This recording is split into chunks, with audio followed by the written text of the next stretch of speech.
कहानी की शुरुआत में हमें एक शियोल नाम के शहर को दिखाया जा रहा होता है। वो काफ़ी सुंदर शहर दिख रहा होता है। फिर हमें एक ग्रुप डी नाम के बिल्डिंग को दिखाया जाता है और इसके बारे में बताया जाता है कि इसका जो टॉप फ्लोर है उसको ये लोग D1 कहते हैं। वहाँ पर जितने भी प्रो गेमर रहते हैं दुनिया के आकर गेम खेलते हैं। फिर हमें एक लीग के बारे में बताया जाता है और उनको दिखाया जाता है वो किसी तरीके का गेम खेल रहे होते हैं किसी के अगेंस्ट में। फिर हमें उनमें से एक बंदे को दिखाया जाता है जो काफ़ी अच्छी तरीके से गेम खेल रहा होता है। वो थोड़ा परेशान होता है और वो फिर बोलता है कि आखिरकार हम मिल ही गए डेस्क। उसके बाद हमें अगले सीन में दिखाया जाता है कि गेम स्टार्ट करके लिखा आता है और हमें उसकी पूरी टीम को दिखाया जाता है। उनका जो लीडर रहता है वो लाल कलर का सांड जैसा दिख रहा होता है। अगले सीन में वो लाल सांड हमारे हीरो के सामने खड़ा होता है और फिर हमारे हीरो का नाम बताया जाता है जो कि डेक्स रहता है।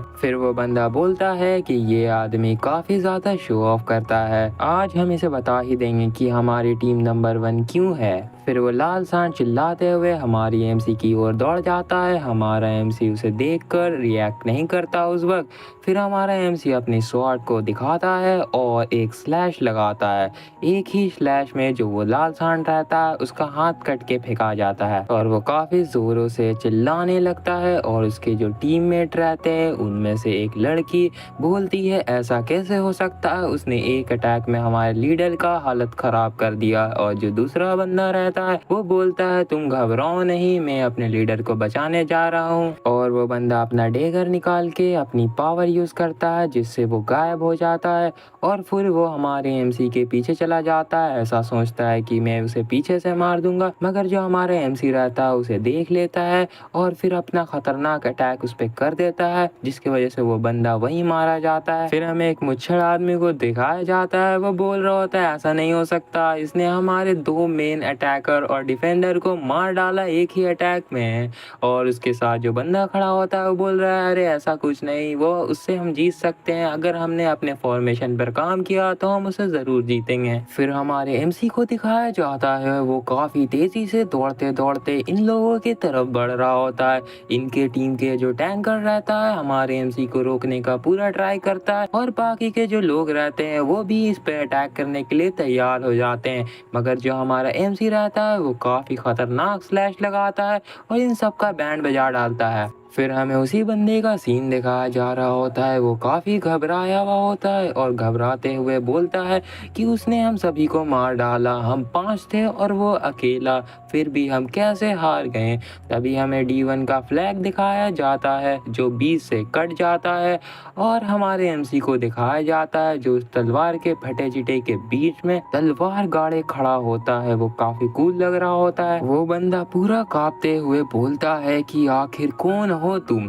तो जो हमारा एमसी रहता है वो तो बोलता है मैं तो बस एक ऑर्डिनरी गाय हूँ। फिर हम सभी को हमारे एमसी के बारे में बताया जा रहा होता है। हमारे एमसी का नाम रहता है जियोंग यून और उसके बारे में बताया जा रहा होता है कि उसके पास काफ़ी सारे आईडी हैं। वो एक सोलो प्लेयर है, मगर जो उसका मेन आईडी है वो है डेक्स नाम से जिससे वो अभी करंट खेल रहा था। फिर हमारे एमसी को दिखाया जा रहा होता है वो चिप्स खा रहा होता है और बोलता है कि अकाउंट मेरे लिए कोई मायने नहीं रखता क्योंकि मेरा एक ही गोल था नंबर 1 जाना, जो कि मैं अब जा चुका हूँ। इसके बाद वो बोलता है कि मेरा चिप्स खत्म हो गया है, चलो मुझे जाके बाजार से लाना चाहिए। फिर हमें रैंकिंग सिस्टम दिखाया जाता है जहाँ हमारा एमसी नंबर 1 पोजीशन पे हो जाता है। इसके बाद हमें उस बंदे को दिखाया जाता है वो अपना रैंक चेक कर रहा होता है और जैसे ही वो अपना रैंक चेक करता है वो काफ़ी गुस्से में आ जाता है, काफ़ी ज़्यादा हैरान भी हो जाता है। वो हमारे एमसी को गाली देते हुए बोलता है कि तुमने आखिर तक मुझे परेशान किया। फिर हमें बताया जाता है कि जो हमारा डेक्स था उसने उस गेम को छोड़ दिया है। ये काफ़ी ज़्यादा खतरनाक अनाउंसमेंट था। फिर ये बात पूरे शहर में फैल जाती है कि जो हमारा डेक्स था उसने गेम छोड़ दिया है। फिर अगले सीन में हमें एक शहर का सीन दिखाया जाता है जहाँ एक ट्रक वाला ट्रक चला रहा होता है और वो अपने दोस्त से बात करते हुए जा रहा होता है। उनमें से एक बंदा बोलता है, क्या तुम्हें मालूम है कि एक डेक्स ने गेम छोड़ दिया है? तो दूसरा बंदा बोलता है, हाँ, वो डेक्स काफ़ी ज़्यादा लोगों को ट्रोल करता है, वो लोगों को परेशान करने का कोई मौका नहीं छोड़ता है। उनमें से एक बंदा दूसरे से पूछता है, क्या तुम्हें नहीं मालूम कि उसने गेम क्यों क्विट किया? तुम तो एक D1 फैन हो, क्या तुमने वो शो नहीं देखा था? तो उनमें से जो दूसरा बंदा होता है वो थोड़ा भड़क जाता है। वो बोलता है, मुझे कैसे पता चलेगा कि उसके दिमाग में क्या चल रहा है? तो उसका जो दूसरा बंदा बोलता है कि हाँ हाँ, तुम सही बोल रहे हो, मैं तो बस मजाक कर रहा था। और वो बंदा बोलता है कि रीजन तो इसका ऑब्वियस है, क्योंकि इस समय ज्यादा से ज्यादा जो गेमर है वो गेम छोड़ दे रहे हैं, तो इसमें समझने वाली क्या बात है जो मुझे समझ में नहीं आएगी। फिर वो बंदा बोलता है कि ये अंत है कंप्यूटर गेम एरा का। उसके बाद हमें एक पोस्टर का सीन दिखाया जाता है और बताया जाता है कि इस गेम का नाम है आर्केडिया ऑनलाइन। उसके बाद हमें उस गेम के बारे में थोड़ा बताया जाता है कि इस गेम को किसने बनाया और क्यों बनाया। हमें बताया जाता है कि काफ़ी सारे कंपनी और इलेक्ट्रॉनिक एजेंसी ने मिलकर कोलैब किया।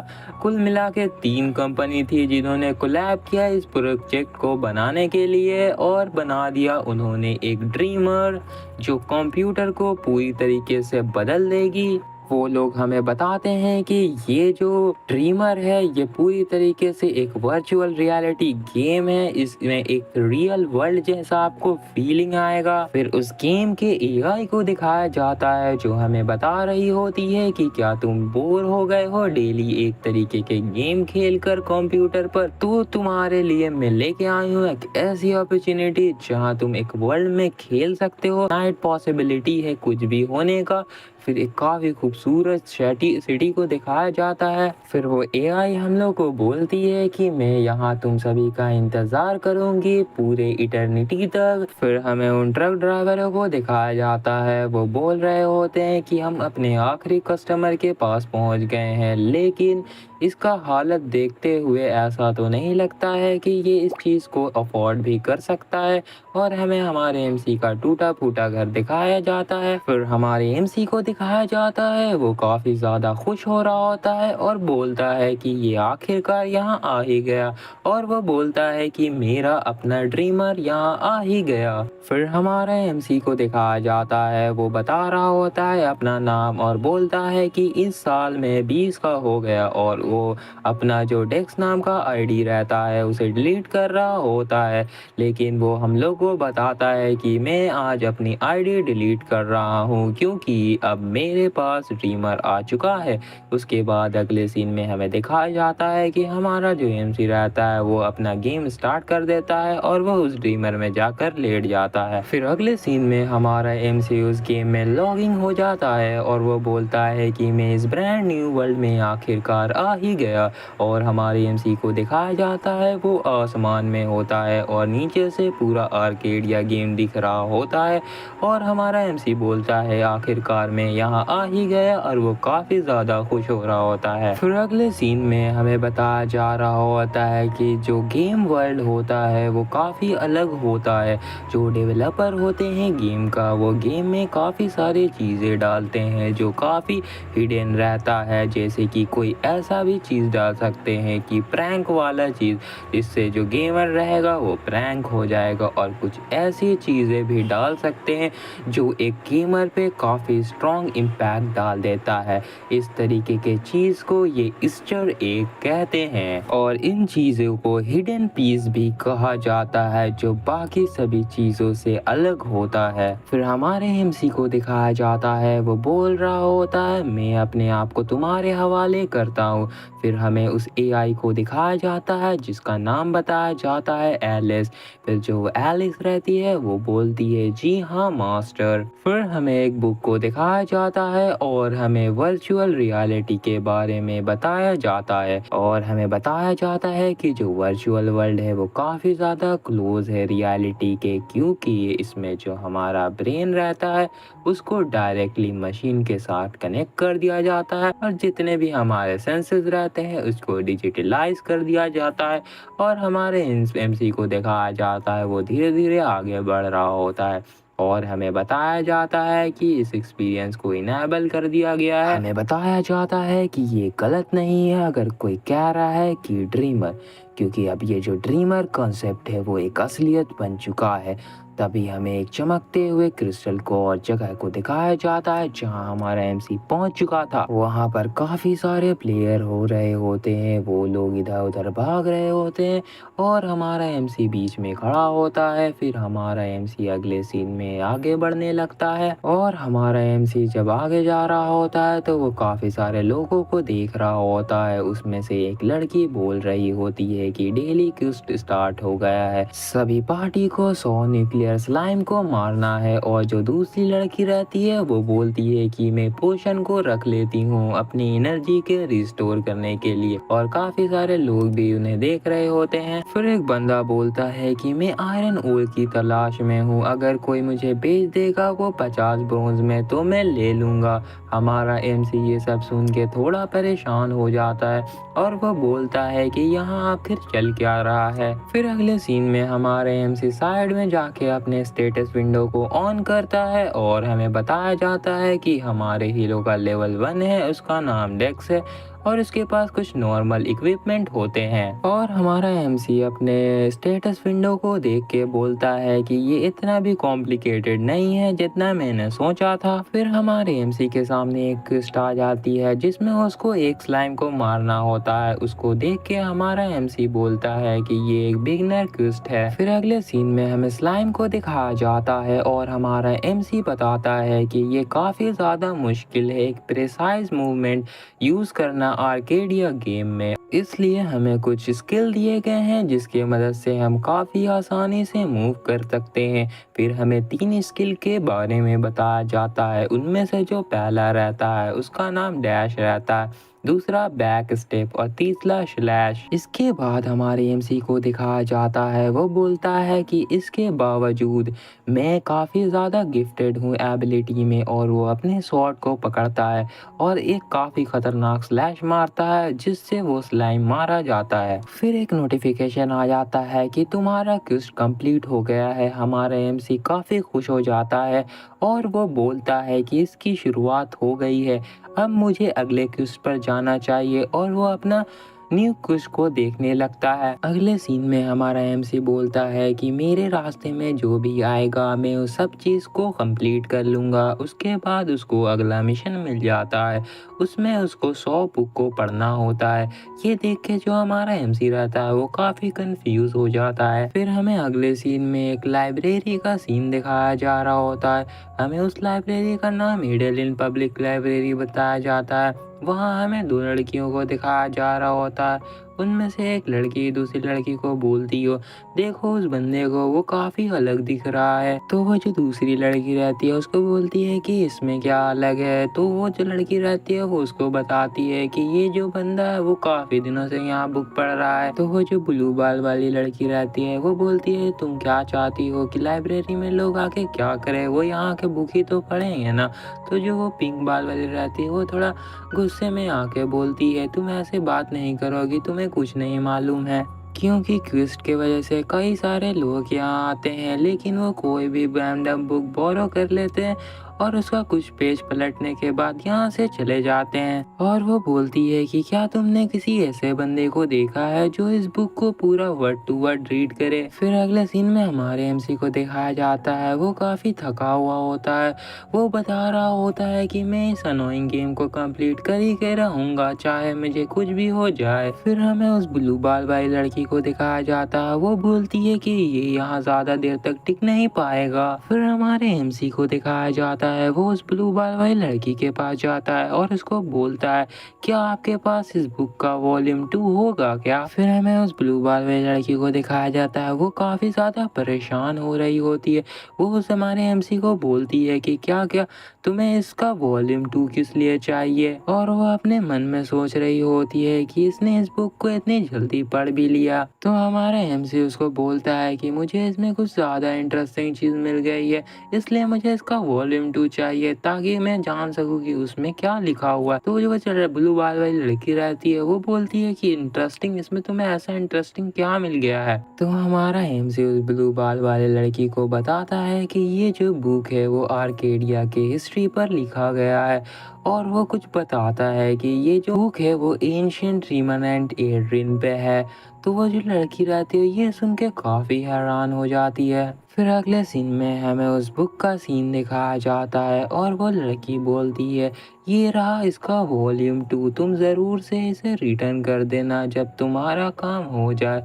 तो हमारा एमसी बोलता है, हाँ आपका बहुत बहुत शुक्रिया। अगले सीन में हमें एक बुक का सीन दिखाया जाता है। फिर हमारे एमसी को दिखाया जाता है, हमारा एमसी बोल रहा होता है, ज़रा सुनिए इस बुक को सबसे ज़्यादा अलग क्यों रखा गया है? वो ब्लू बाल वाली लड़की हंसते हुए बताती है, ऐसा इसलिए क्योंकि इस बुक को रेयर बुक माना जाता है। इस बुक को हम सिर्फ तभी दे सकते हैं जब सामने वाला इस बुक का रिक्वेस्ट करे। फिर उसके बाद हमारा एमसी उस बुक को लेने जाता है। जैसे ही हमारा एमसी उस बुक को छूता है तभी उसके सामने एक एआई आ जाता है। काफ़ी सारे सिस्टम दिखाए जाते हैं। फिर उसे हमें बताया जाता है कि जो बिगनर विलेज है उसका एड्रेनलिन एक्टिविटी डिटेक्ट हो गया है, इसलिए तुम्हारा जो हिडन क्यूज का रिक्वायरमेंट है वो फुलफिल हो चुका है। फिर बताया जाता है कि जो प्लेयर है उसको टारगेट में ले लिया गया है पीरियोडाइज एनालिसिस के लिए। तो हमारा एमसी काफी खुश हो जाता है और उस बुक को देखने लगता है। फिर अगले सीन में हमें बताया जाता है कि पास में एक लेजेंडरी एक्सप्लोरर था। फिर हमें उसका थोड़ा सा झलक दिखाया जाता है। उसके बाद हम लोग को बताया जाता है कि जो वो बंदा था उसने अपने ट्रेजर को एड्रेलिन लेक में फेंक दिया था। फिर उस लेजेंडरी एक्सप्लोरर को दिखाया जाता है, वो लेक के सामने खड़ा होता है और हमें बताया जाता है कि लोग जो रहते हैं वो सिर्फ गेस ही कर पाते हैं कि उस ट्रेजर कैसा दिखता होगा। कोई भी उस ट्रेजर को अपनी आंखों से नहीं देखा है आज तक। और वो बताता है कि जो एक चीज बची है वो सिर्फ वही है ट्रेजर। फिर हमें बताया जाता है कि जो वो ट्रेजर था वो काफी पुराना है और वो एक डार्कनेस का निशानी है। उसके बाद हमें उस ट्रेजर का झलक दिखाया जाता है। उसके बाद हमें बताया जाता है कि ये एक मिथ है कि जो लेजेंडरी एक्सप्लोरर था उसने उस ट्रेजर को लेक के ड्रिलिंग लेक के किनारे छुपा दिया था। तो इस वजह से जो ये कहानी थी वो धीरे धीरे लोगों के दिमाग से निकल गई और सभी लोग इस कहानी को भूल गए। उसके बाद हमारा एमसी हमें बताता है कि लेक के किनारे एक ही रिवर पाई जाती है और उस रिवर का नाम है लेक ईरून। उसके बाद हमारा एमसी अपने मैप में ईरून लेक का लोकेशन चेक करने लगता है। फिर हमें सुबह का सीन दिखाया जाता है। उसके बाद हमें ईरून लेक का सीन दिखाया जाता है जहां हमारा किनारे हीरो खड़ा हुआ होता है और वो लेक को नहा रहा होता है। फिर हमारे एमसी को दिखाया जाता है, वो बोल रहा होता है कि मैं यहाँ आखिरकार आ ही गया। उसके बाद वो बताता है, लेकिन मुझे नहीं लगता कि इस जगह पे कोई डार्कनेस वाली चीज़ छुपी होगी क्योंकि ये काफ़ी पीसफुल लेक है। फिर अचानक से हमारे एमसी के बगल में उसका सिस्टम खुल जाता है।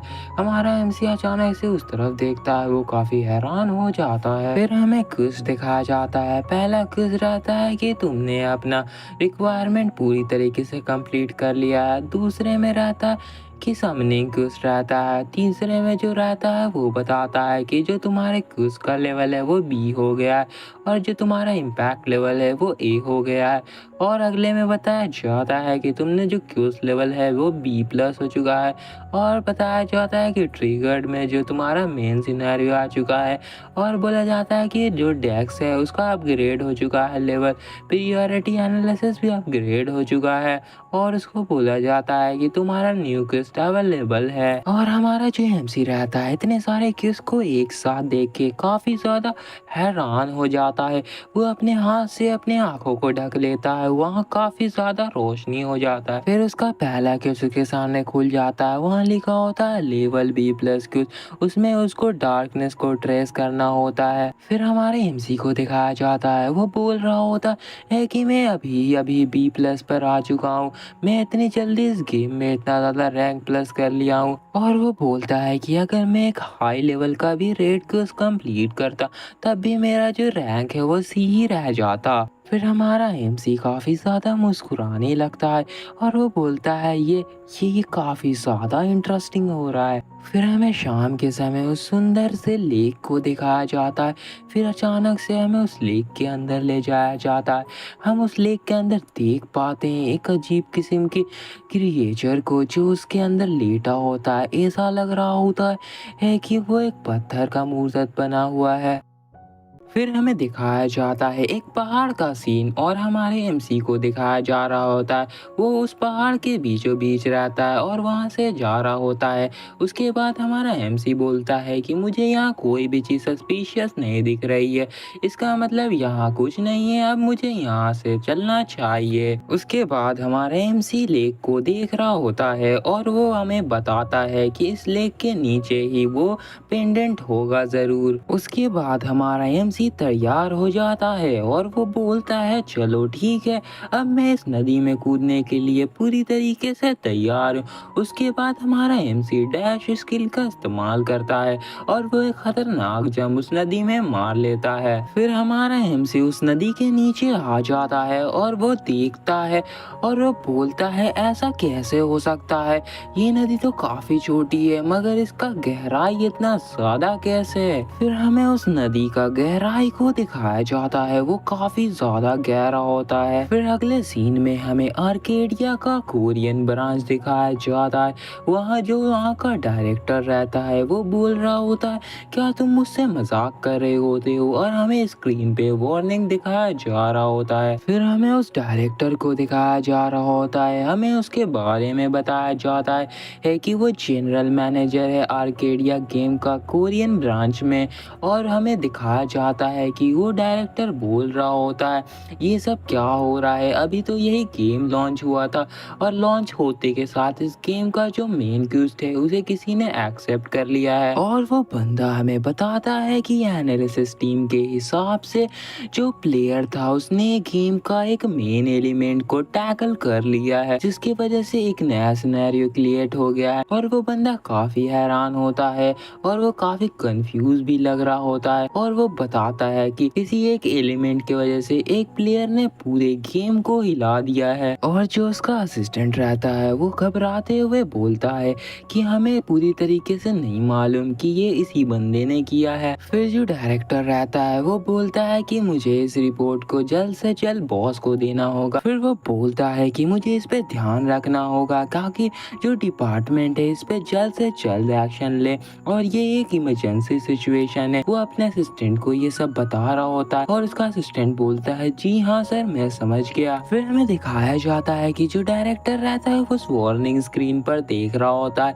और बाकी सारे उसके जो असिस्टेंट रहते हैं वो अपने काम पर जाते हैं और वो काफी परेशान भी लग रहे होते हैं। फिर जो डायरेक्टर रहता है वो हमें बताता है कि जो ये मेन सिनेरियो है इसको सिर्फ 4 दिन में कंप्लीट कर लिया गया था। और वो बताता है कि जो यूएस का ब्रांच था उसने इसे बहुत पहले ही छोड़ दिया था। और वो बोलता है कि ये है पावर कोरियन सर्वर का। फिर हमें स्क्रीन पे लिखा दिखाया जाता है कि मेन सिनेरियो खुल चुका है। फिर हमारा एमसी उस लेक से बाहर आ जाता है, उसकी कई सारे स्किल अपग्रेड हो जाते हैं। हमारे एमसी का डाइविंग स्किल लेवल बी पे प्रमोट हो जाता है और वो काफी देर तक डाइव कर सकता था और उसका जो एनर्जी का लेवल रहता है वो भी 1 से बढ़ जाता है और उसको इसी तरीके से कई नोटिफिकेशन आते हैं। फिर हमारे एमसी को दिखाया जाता है, वो बोल रहा होता है मैं करीब 600 फीट नीचे गया पर मुझे कुछ भी नहीं मिल पाया, वो काफी डिसअपॉइंट दिख रहा होता है। फिर हमारा एमसी उस लेक के किनारे बैठकर सोचता है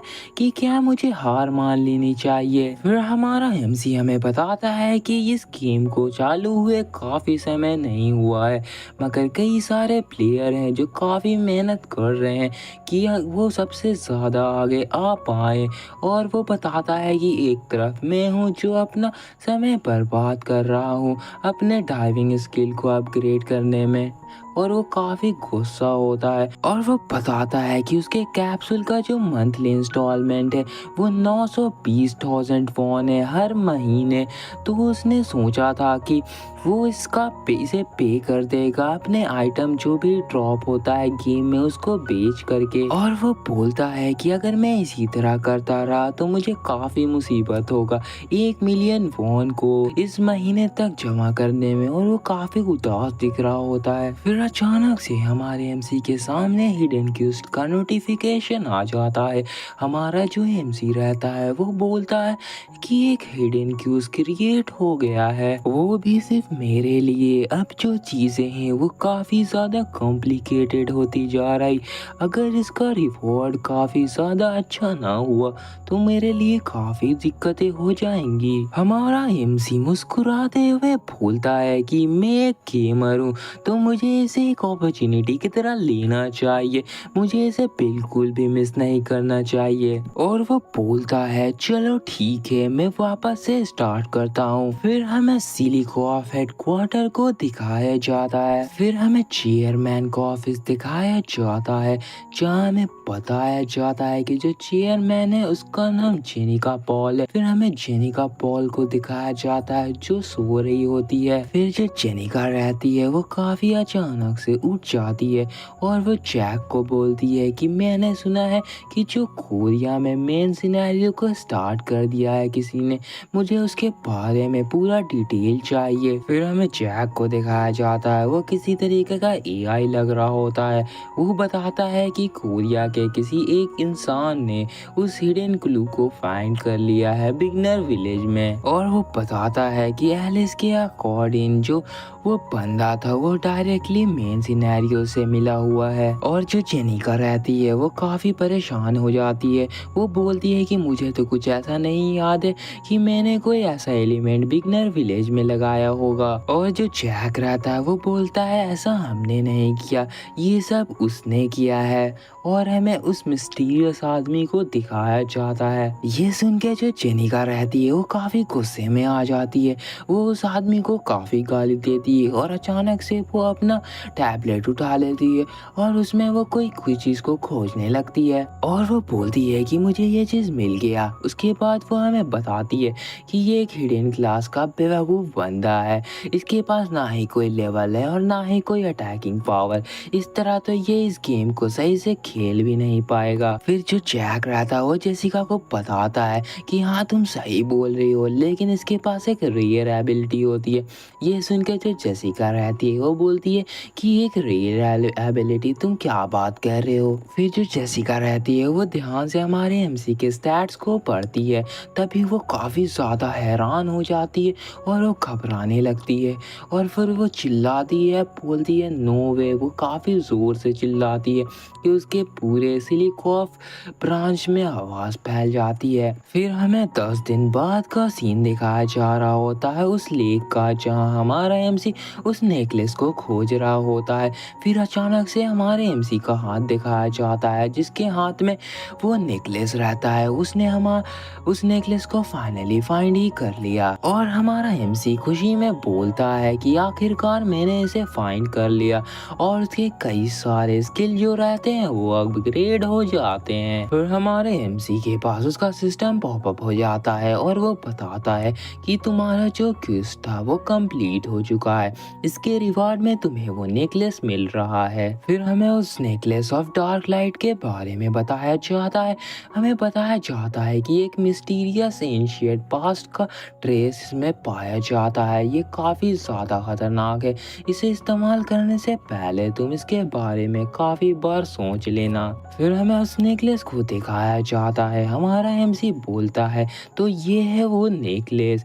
उसके बाद जो हमारा एमसी रहता है उस नेकलेस को देख रहा होता है और बोलता है कि क्या ये नेकलेस मुझसे चाहती है कि मैं इसे यूज़ करूं। और हमारा एमसी बोलता है कि उस इंस्ट्रक्शन के हिसाब से ये काफ़ी ज़्यादा खतरनाक साउंड कर रहा है। फिर उसके पास नोटिफिकेशन आ जाता है कि क्या तुम नेकलेस ऑफ डार्क लाइट का इस्तेमाल करना चाहते हो। तो हमारा एमसी यस पर दबा देता है और वो बोलता है कि क्या तुम श्योर हो तो हमारा एमसी काफ़ी कंफ्यूज हो जाता है। उसके बाद हमारा एमसी वापस से यस पे दबाता है। तो वो सिस्टम बोलता है क्या तुम सच में श्योर हो? तो हमारा एमसी एक बार और दबाता है उसको यस को, और वो सिस्टम ऐसा ही कर करके बार बार उससे पूछ रहा होता है कि मैं तुमसे लास्ट बार पूछ रहा हूँ क्या तुम श्योर हो? तो हमारा एमसी थोड़े गुस्से में आ जाता है और वो बोलता है कि मैंने बार बार यस दबाया, मैं तैयार हूँ। तभी वो सिस्टम उसको बोलता है तुम इसे दाब रहे हो बिना सोचे समझे, क्यों है ना मैं सही हूँ ना? तो ये सुन के हमारे एमसी का दिमाग खराब हो जाता है। तभी हमें एक मिस्टीरियस बंदे को दिखाया जाता है। वो बोल रहा होता है कि मैं मानता हूँ कि तुमने अपने दिमाग से इसके बारे में काफ़ी सोचा होगा। मैंने तुम्हें रोकने की कई कोशिशें की लेकिन तुम नहीं रुके। तो मैं चाहता हूँ कि तुम अपने डिसीजन पे फ्यूचर में रिग्रेट ना करो। और वो मिस्टीरियस बंदा हमारे एमसी को बोलता है कि मैं चाहता हूँ कि तुम फ्यूचर में मेरे जैसे स्ट्रांग बन जाओ जैसे मैं अभी बना हूँ। फिर हमारे एमसी को दिखाया जाता है वो काफ़ी खामोशी से उसकी आवाज़ को सुन रहा होता है और वो बोलता है कि आखिर कौन हो तुम? हमारे एमसी के सामने एक हिडन क्लास का सिस्टम पॉपअप हो जाता है और उसमें हमें बताया जाता है कि जो तुम्हारा रोल है वो स्विच हो चुका है ब्रैड ऑफ एनकरी पे, और उसे बताया जाता है कि जो उसका लेवल सिस्टम है वो डिलीट हो चुका है और उसको स्टैट और पॉसिबिलिटी मिल चुकी थी, और उसके इसमें मिशन सिस्टम भी ऐड हो जाता है और उसका जो कैरेक्टर रहता है वो परमानेंटली बॉन्ड हो जाता है प्लेयर के साथ। ये सब देखने के बाद जो हमारा एमसी रहता है उसका फट के 4-14 हो जाता है। फिर उसे एक क्विज दे दिया जाता है जिसमें उसे एक बिगनर को मारना होता है। उसका जो रोल रहता है वो चेंज हो जाता है, उसका किल काउंट 0 बताया जाता है और उसका जो टाइम रहता है बचा हुआ वो बताया जाता है 6 दिन 22 घंटे 55 मिनट और 24 सेकंड। फिर अगले सीन में हमें बिगनर हंटिंग ग्राउंड को दिखाया जाता है जहां हमें बताया जाता है कि काफ़ी सारे स्लाइम पाए जाते हैं और जो बिगनर प्लेयर रहते हैं उन स्लाइम को मार के अपना मिशन कंप्लीट करते हैं। फिर हमें एक बंदे को दिखाया जाता है वो बंदा एक स्लाइम से लड़ रहा होता है और वो बोलता है ये लो, और वो एक ही अटैक में उस स्लाइम को मार डालता है। फिर वो बंदा बोलता है कि मुझे एक और ड्रॉप आइटम मिल गया, इस टाइम ये एक स्लाइम का ड्रॉप है। फिर उस बंदे की जो दोस्त रहती है वो बोलती है कि इसका जो प्राइस है वो 50 ब्रोंज ज़रूर होगा, मैं तुमसे काफ़ी ज़्यादा जेलस हूँ। फिर वो बंदा बोलता है कि हाँ हाँ मैं काफ़ी ज़्यादा लगी हूँ, इस गेम से मुझे बहुत प्यार है। फिर उसी के पीछे हमें हमारा एमसी को दिखाया जाता है और वो बंदा काफ़ी ज़्यादा खुश हो रहा होता है। वो बोलता है कि ऐसा ही चलता रहा तो मैं इन स्लाइम को मार मार के इस हफ्ते तक काफ़ी अमीर हो जाऊंगा। तो उसकी जो दोस्त रहती है वो बोलती है तुम भूल मत जाना हमारा इसी वीकेंड मॉक एग्जाम है। फिर हमारे एमसी को दिखाया जाता है वो उन दोनों को छुप के देख रहा होता है और वो बोलता है कि ये दोनों सिर्फ एक इनोसेंट किड हैं। फिर हमारे एमसी को दिखाया जाता है वो काफ़ी ज़्यादा सीरियस होके बोलता है कि ये सिस्टम मुझसे क्या चाहता है, मैं इन दोनों को कैसे मार सकता हूँ। फिर हमें 1 घंटे पहले का सीन दिखाया जाता है, वहाँ पर नोटिफिकेशन आया हुआ होता है कि जो हमारा एमसी का कैरेक्टर है वो डिलीट नहीं हो सकता है। हमारा एमसी इस चीज़ को देख के काफ़ी ज़्यादा परेशान हो रहा होता है। वो बोलता है कि मुझे ऐसा लग रहा है कि मैंने लाइनमैन पे अपने आप को रख दिया है और मैं फटने वाला हूँ। फिर पास्ट में हमारे एमसी को दिखाया जाता है वो हमें बता रहा होता है कि जब उसने अपना क्लास को स्विच किया था तभी उसके पास एक नोटिफिकेशन आया था। तब उसी समय उसने अपने कैरेक्टर को डिलीट करने का ट्राई किया था मगर उसका जो कैरेक्टर था वो डिलीट नहीं हो पाया था। फिर हमारे एमसी को दिखाया जाता है वो अपने स्टैट्स को देख रहा होता है और वो बताता है कि इसका रीज़न काफ़ी सिंपल है, और उसके जो स्टैट्स को दिखाया जाता है वहाँ उसका नाम आ रहा होता है और दिखाया चाहता है कि उसका जो लेवल है वहाँ 9 लेवल लिखाया जा रहा है। हमारा एमसी काफ़ी सोच रहा होता है और वो हमें बताता है कि मैं जानता हूँ कि मेरा जो 9 लेवल लिख के आ रहा है वो इसलिए आ रहा है क्योंकि जो मेरा लेवल सिस्टम है वो डिसअपेयर हो चुका है।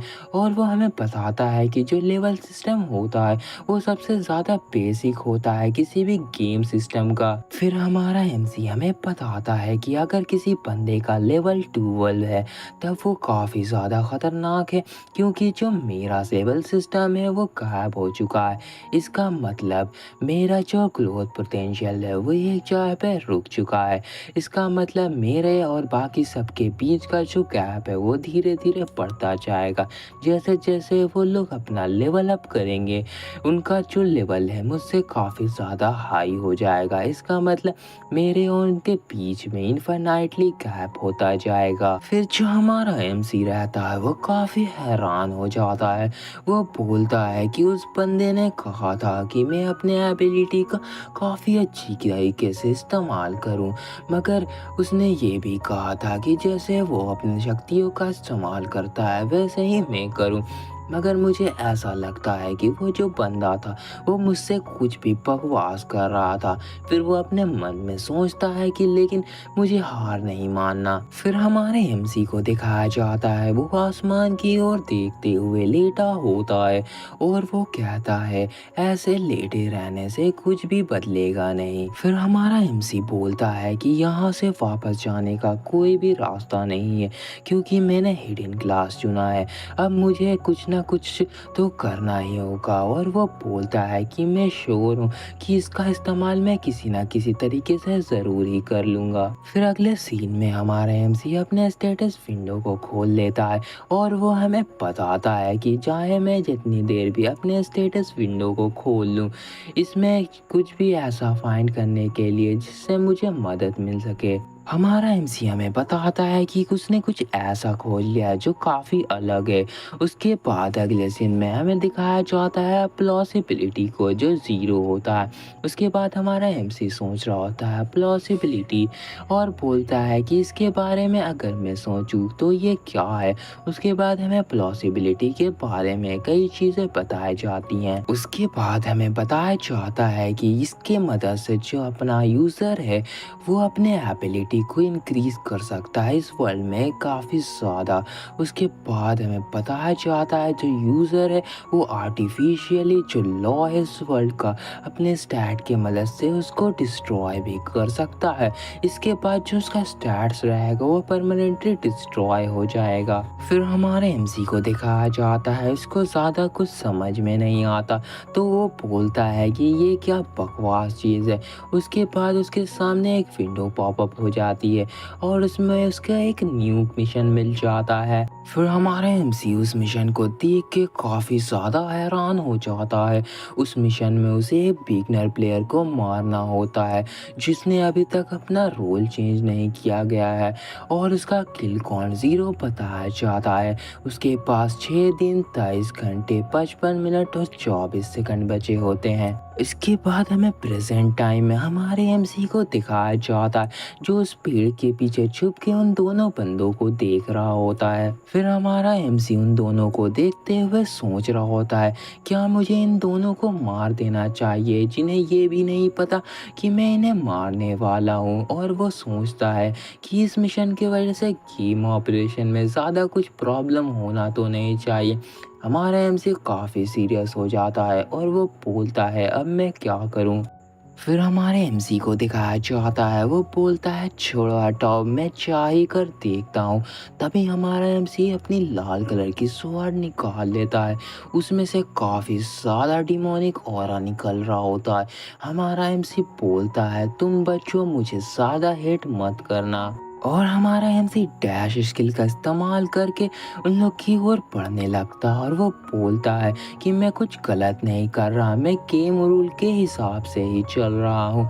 उसके बाद जैसे ही वो उन दोनों के पास पहुँचने वाला होता है उन दोनों बंदों पर किसी ने अटैक कर दिया था और वो बोलता है कि मैंने अपना अटैक मिस कर दिया। फिर हमें उस अजीब से बंदे को दिखाया जाता है वो बोलता है कि मैंने इन्हें एक अटैक में नहीं मार पाया। तो जो वो बंदा रहता है उस लड़के के साथ उसे काफ़ी चोट आ जाती है और वो जो बंदी रहती है वो बोलती है कि तुम कौन हो, तुम यहाँ हमारे साथ क्या करने आए हो। फिर हमें उसी अजीब से बंदे को दिखाया जाता है जिसके पीछे उसके 2 चमचे भी आ जाते हैं और वो बंदा बोलता है हम कौन है?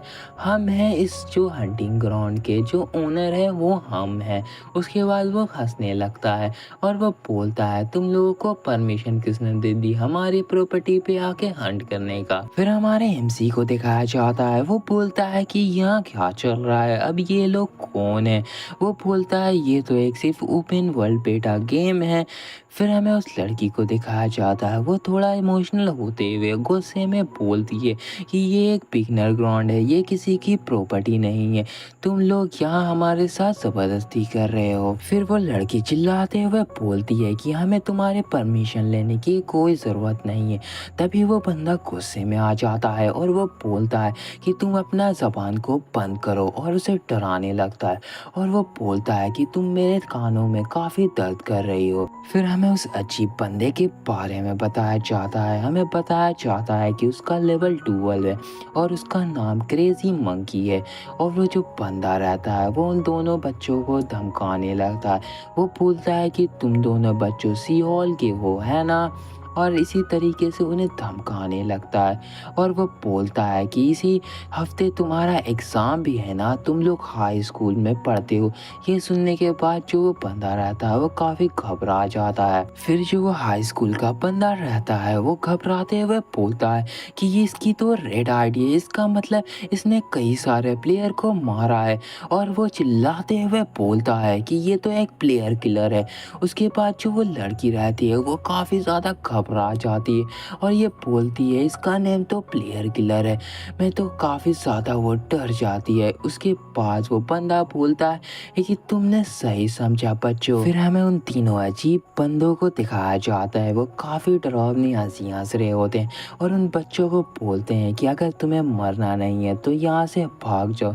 उसमें से जो लड़की रहती है वो बोलती है सुनो कोई तो हमारी मदद करो, लेकिन जो आसपास के हंटर या लोग रहते हैं वो उनके आवाज़ को सुन रहे होते हैं मगर उनकी मदद नहीं कर रहे होते हैं। और वो जो प्लेयर रहता है जो हाई स्कूल में रहता है वो बोलता है ये तो बस एक गेम है, तुम हमारे साथ ऐसा क्यों कर रहे हो, तुम हमारे साथ आराम से तो खेल ही सकते हो। तो ये बात सुन के वो जो तीनों अजीब बंदे रहते हैं वो काफ़ी ज़ोरों से हंसने लगते हैं। फिर अचानक से एक आवाज़ आता है कि मैं ये नहीं मानता। फिर एक स्लैश अटैक होता है जिससे उस तीनों में से एक बंदे की टांग कट जाती है और वो बंदा काफ़ी ज़ोरों से चिल्लाने लगता है। तभी हमारे एमसी को दिखाया जाता है वो बोलता है तुम लोगों ने मुझे मिस किया और वो अपने तलवार के साथ आगे बढ़ जाता है और हमारा एमसी बोलता है कि मैं तुम सबको एक ही ब्लो में मार सकता हूँ। उसके बाद हमारा एमसी काफ़ी स्लैश लगाता है और उन तीनों को एक स्लैश में मार डालता है। हमारे एमसी को दिखाया जाता है जिसके सर का नाम लाल कलर का हो जाता है डेक्स। उसके बाद हमें दिखाया जाता है कि यानी हमारा एमसी देखता है कि उसको बंदों को मारने पर पॉसिबिलिटी पॉइंट मिल रहा है। इसके बाद हमारा एमसी बोलता है कि मुझे नहीं जानता कि इसे कलेक्ट करने पे क्या होगा मगर मैं इसे ज़रूर कलेक्ट करूँगा। फिर हमारे एमसी को कोई शुक्रिया बोल रहा होता है। ये सुन के हमारा एमसी थोड़ा हैरान हो जाता है और वो पीछे मुड़कर देखता है। तभी उन दोनों हाई स्कूल के बंदों को दिखाया जाता है। वो दोनों हमारे एमसी को बोल रहे होते हैं आपका बहुत बहुत शुक्रिया, आपने हमारी ज़िंदगी बचा ली। तो हमारा एमसी बोलता है कि इसकी कोई ज़रूरत नहीं है क्योंकि मैं तुम्हें मारने वाला था। ये सुनने के बाद वो दोनों काफ़ी हैरान हो जाते हैं और हमारा एमसी बोलता है कि ये मेरा एक मिशन है। उसके बाद हमारा एमसी अपना स्वॉर्ड उठाता है और बोलता है कि ये तो बस एक नॉर्मल गेम है और वो हंस रहा होता है। उसके बाद वो बंदा काफ़ी घबरा जाता है और वो बोलता है मुझे इसकी आंखों में देख के ऐसा लग रहा है कि ये मजाक नहीं कर रहा। उसके बाद हमारा एमसी अपने स्वॉर्ड से काफ़ी भयानक स्लैश लगाता है और इस बंदे के 2 टुकड़े कर देता है।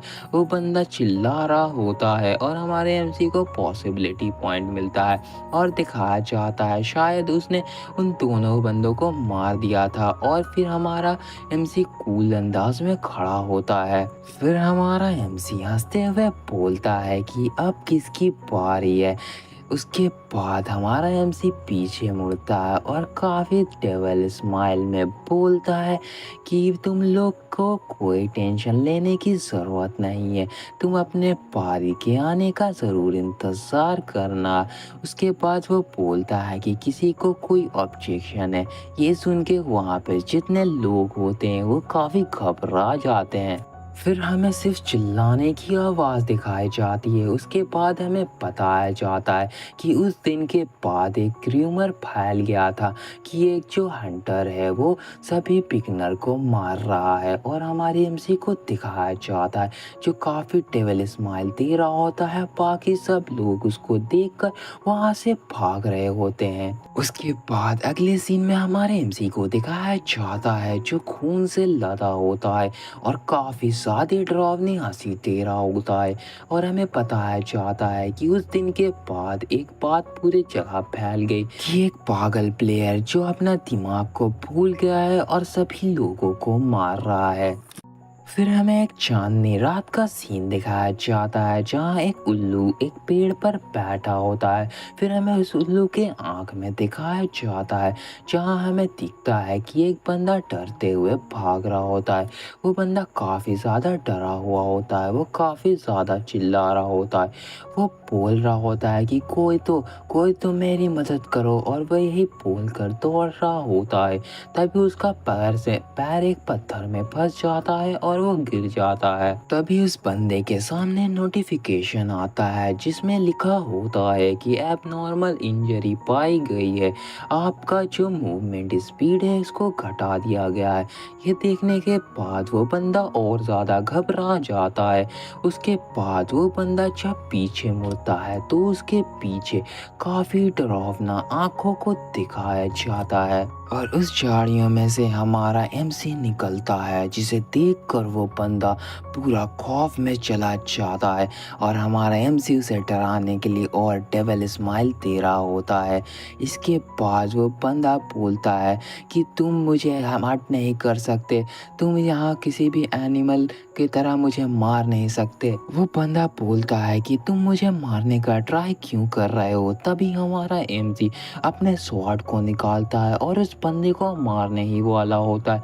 तो तभी वो बंदा बोलता है कि जो गेम कंपनी है वो तुम्हें नहीं छोड़ेगी, तुमने एक बहुत ज़्यादा डिसरिस्पेक्टफुल मैनर में लोगों को मारा है। और वो बोलता है कि मैं तुम्हारे आईडी पर रिपोर्ट मार दूंगा, यू इविल बास्टर्ड। उसके बाद जो हमारा बंदा रहता है वो अपने स्वॉर्ड को अपने कंधे पर रखता है और हंसने लगता है, और वह बोलता है कि तुम्हें ऐसा क्यों लगता है कि मैं ये जान कर रहा हूँ, ये सब चीज़ मुझे करने के लिए कोई बोल रहा है। ये सुनकर वो बंदा काफ़ी ज़्यादा हैरान हो जाता है। इसके बाद हमारा जो एमसी रहता है उस बंदे का 2 टुकड़ा कर देता है और उस बंदे को मार डालता है। तभी हमारे एमसी के पास नोटिफिकेशन आता है कि तुमने बिगनर को मार दिया है, तुम्हारे पास पॉसिबिलिटी गेन हो चुकी है। इसके बाद हमारे एमसी को दिखाया जाता है वो काफ़ी ज़्यादा कूल दिख रहा होता है। उसके बाद हमारा एमसी जमाई लेने लगता है और वह बोलता है कि मुझे काफ़ी ज़्यादा नींद आ रहा है। उसके बाद अगले सीन में हम सभी को बताया जाता है कि जो आर्केडिया ऑनलाइन गेम है उसमें एक ऐसा सिस्टम है जिसे हम लोग डेथ पेनल्टी कहते हैं। उसके बाद हमें डेथ पेनल्टी के बारे में बताया जाता है।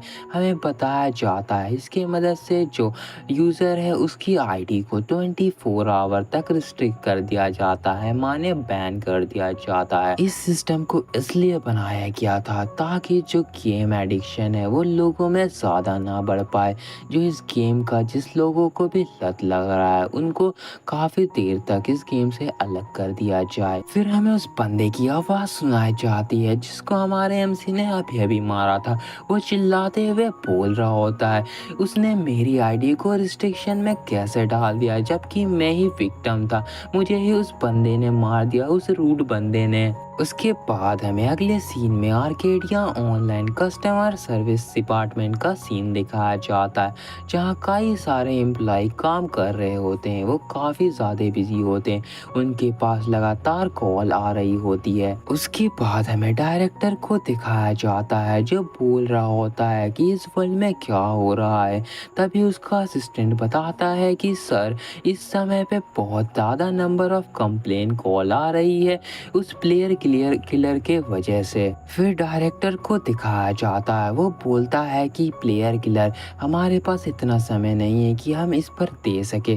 उसके बाद बोलता है कि इस वर्ल्ड में ये सब क्या हो रहा है, ये कौन कर रहा है। और हमें बताया जा रहा होता है कि जो कस्टमर सर्विस डिपार्टमेंट है, उसके जो लोग हैं वो अपने घर नहीं जा पा रहे हैं।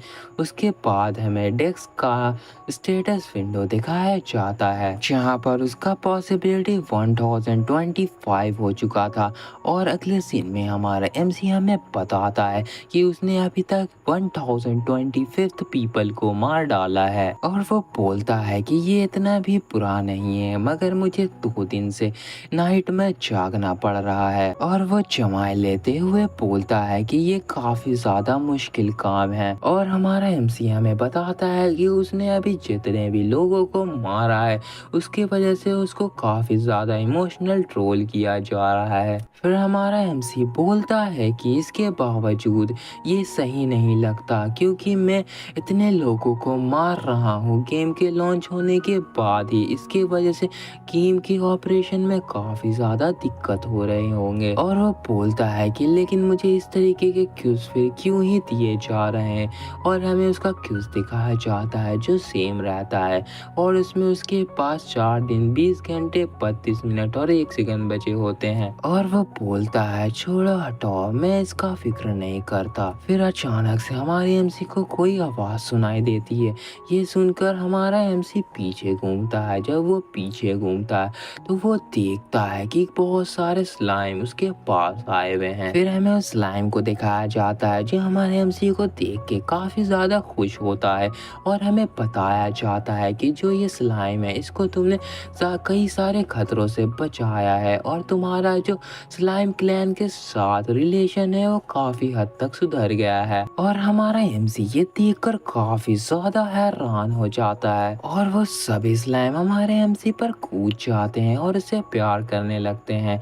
हमारा एमसी बोलता है कि ये काफी अच्छा है, क्योंकि मैं अपने ज़िंदगी में काफ़ी कम सोशल लाइफ में घुला मिला हूँ, तो मेरे पास एक स्लाइम हो ये काफ़ी अच्छा है। फिर हमारा एमसी कुछ मसालों को देख लेता है और वो सीरियस हो जाता है, और वो उन स्लाइम से बोलता है कि मैं तुम्हारे साथ अब नहीं खेल सकता, क्योंकि अगर मैं तुम्हारे साथ अभी खेलूँगा तो मैं पकड़ा जाऊँगा। इसके बाद हमें मशाल पकड़े लोगों को दिखाया जाता है, जो हमारे एमसी को ढूंढ रहे होते हैं। फिर उन सभी में से एक बंदा हमारे एमसी की तरफ इशारा करके बोलता है, देखो वो रहा, वो वहाँ भाग रहा है। उसके बाद वो लोग हमारे एमसी का पीछा करने जाते हैं। उसके बाद कुछ समय के बाद का सीन दिखाया जाता है, हमारा एमसी भागते भागते एक पहाड़ी की चोटी पर आ जाता है। बाकी सब बंदे उसे घेर लेते हैं। उसके बाद जो ग्रीन बाल वाला बंदा रहता है वो हंसने लगता है, और हमारे एमसी को बोलता है कि तुम अब यहाँ से कहीं नहीं भाग सकते, देखो तुम एक चूहे की तरह एक ट्रैप में फंस चुके हो। और वो उसे बोलता है कि तुम मरने के लिए तैयार हो जाओ। फिर हमारे एमसी को दिखाया जाता है, जो काफी सीरियस होता है। उसके बाद हमारा एमसी मुस्कुराता है और वो उस पहाड़ से कूद जाता है। ये देख के वो लोग काफी ज्यादा हैरान हो जाते हैं, और वो बंदा बोलता है कि ये इसने कैसे किया, उसने एक बार भी कूदने से पहले नहीं सोचा था। और हमारे एमसी को दिखाया जाता है वो उस पहाड़ से गिर रहा होता है, फिर भी हमारा एमसी काफी ज्यादा हंस रहा होता है, और वो अचानक से बोलता है लो गॉड। फिर अगले सीन में हमें म्यूट्यूब का सीन दिखाया जाता है, जहाँ हमारे एमसी का वीडियो ट्रेंडिंग हो चुका होता है। कई सारे लोग उस पे कमेंट कर रहे होते हैं गलत गलत कि ये बंदा कितना खराब है, ये बिगनर लोगों को मारता है। इसी तरीके से कई सारे कमेंट आए हुए होते हैं। फिर उसी बंदे को देखते हैं जो हमारे एमसी को पकड़ना चाहता था। वो बंदा बोलता है कि मैंने अपनी एक टीम बनाई थी इस बंदे को मारने के लिए, लेकिन ये बंदा हमारे हमारे हाथों से निकल गया और वो बताता है कि मैंने 700 से ज़्यादा कंप्लेन इस बंदे के बारे में किया था, लेकिन इस पर कोई एक्शन नहीं लिया गया। फिर हमें पास का सीन दिखाया जाता है जब वो बंदा अपनी टीम तैयार कर रहा होता है हमारे एमसी को मारने के लिए। तभी वो बंदा बाकी सब लोगों को मोटिवेट कर रहा होता है। हमें बताया जा रहा होता है कि आर्केडिया एक वर्चुअल रियलिटी गेम है, इसलिए इसमें कई सारे सिनेरियो यूजर के द्वारा क्रिएट किए जा सकते हैं और इस टाइप के जो सिनेरियो रहते हैं वो इंटरनेट पे काफी ज्यादा पॉपुलर हो जाते हैं। और हमें बताया जाता है कि जितने भी चीजें हैं इस गेम में उसे एआई कंट्रोल करती है। फिर हमें एलिस का सीन दिखाया जाता है जो सभी लोगों को एक क्विज दे देती है, जिसमें हमारे जो एमसी रहता है उसको पकड़ना होता है। फिर सभी लोगों के पास न्यू क्विज का नोटिफिकेशन आ जाता है। सभी लोग उस नोटिफिकेशन को देख के काफ़ी हैरान होते हैं। इसके बाद कई सारे लोगों को दिखाया जाता है जिनके पास एक साथ वो सारे नोटिफिकेशन आ जाते हैं और उस लिस्ट में लिखा होता है कि जो बिगनर किलर है उसको पकड़ो और उसे मार डालो। तो चलो गाइस इस वीडियो को यहीं पे ख़त्म करता हूँ और आपसे मिलता हूँ इसके अगले पार्ट में। और इससे पहले वाले वीडियो पे आप लोगों का काफ़ी सारे कमेंट आ रहे हैं कि उसका दूसरा पार्ट लाया जाए, तो आप उस पर और ज़्यादा कमेंट करें तो मैं उसका दूसरा पार्ट भी ला दूंगा जल्द से जल्द।